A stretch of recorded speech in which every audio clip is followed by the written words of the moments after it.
Yeah, so sustainability reporting has really become sort of a hot topic, and that's in response to stakeholders wanting to understand companies' impacts on the world around them, investors wanting to understand how the companies are impacted by all of the developments, and so what we're seeing is sustainability reporting increasing, and we need to make sure that stakeholders are getting credible, trustworthy and robust information. So in response, the IAASB has come out with their ISSA 5000 standard, which I'm going to cover in our session today, to really lend a framework and a standard towards getting this credibility and trustworthy sustainability information out there.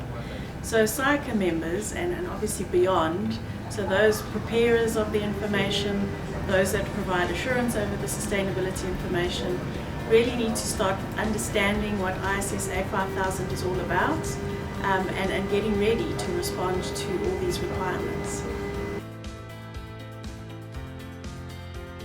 So ISSA 5000, which is the general requirements for sustainability assurance engagements as issued by the IAASB, it applies to any assurance practitioner providing a sustainability assurance engagement. So really it's profession agnostic, so it's not just for accountants, it's actually for all sort of professions, accountants, non-accountants, but I think it's important to note that anyone providing this assurance must have the necessary competence and capabilities, and that speaks to assurance competence as well as sustainability information or subject matter competence.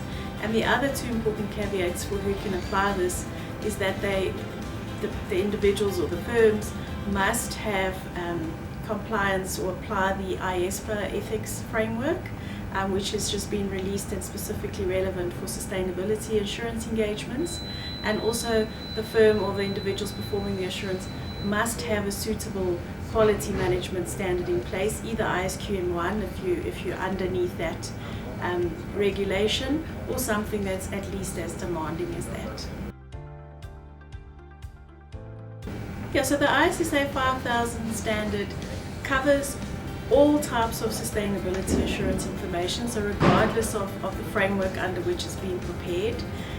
The standard itself is sort of a principles-based standard, an overarching standard for the whole assurance process, so right from assessing preconditions for the engagement all the way through to the reporting phase. It's more specific than ISA 3000 was, and goes into a little bit more detail around the differences between limited and reasonable assurance. It shows its applicability when it's a single entity or a group entity. And I think the other important aspect is it brings some of the greenhouse gas statement principles into the standard. That was ISA 3410. So just to note that standard, which was used for assurance on greenhouse gas statements, is now being subsumed into ISSA 5000, and it's going to be withdrawn when ISSA 5000 becomes effective. And I think also just to note, people may have questions around the current ISA 3000 standard, so that will obviously continue to be applied while the adoption of ISSA 5000 is not yet effective. And then of course, once it is effective, for any information that's non-historical information, financial information or sustainability information in future would be ISA 3000, whereas sustainability information would be ISSA 5000 once it becomes effective.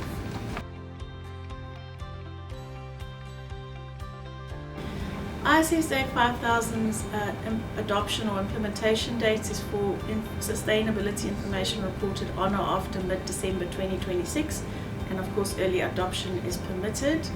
And I think just to note that in South Africa, obviously the IRBA, the Independent Regulatory Board for Auditors, needs to recommend and approve the adoption of the standard, so their process is currently underway, and we expect the outcome of that towards the end of this year or early 2026, and it will be dealt with alongside the ISSA ethics standards, which are related to sustainability assurance.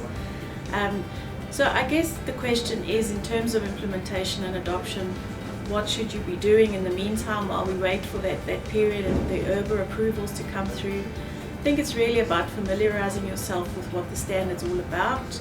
As preparers or assurance providers, just having a look at what the impacts might be for your people, your processes, your systems, and then I guess just start building it into your project plans and timelines in anticipation of what's coming down the line. And I think to help you with that, just worth noting that the IAASB already has implementation guidance issued, which gives sort of very practical implementation and plain language type of guidance around the implementation of the standard. They also have a sort of a series of technical webinars and some other guidance coming out. And I think not to forget our local guidance. The IRBA has their practice statement out in the space and their FAQs. So I'd also go have a look at that to help you understand and familiarize yourself with that. And the IRBA will of course also update their guidance in due course. And I think from a SAICA perspective, just to note that a joint task group is being established to also look at what further guidance for readiness and implementation we can put out into the market. And I think just to wrap up, this type of assurance, external assurance on important information such as sustainability information, is really a key part of our combined assurance approach under our King 4 code. So really encourage everyone to think about the information they're reporting externally and making sure they have an appropriate assurance approach using these different standards and frameworks to get them there. And if you have any further questions, you're always welcome to reach out to SAICA and we'll be happy to direct you as needed.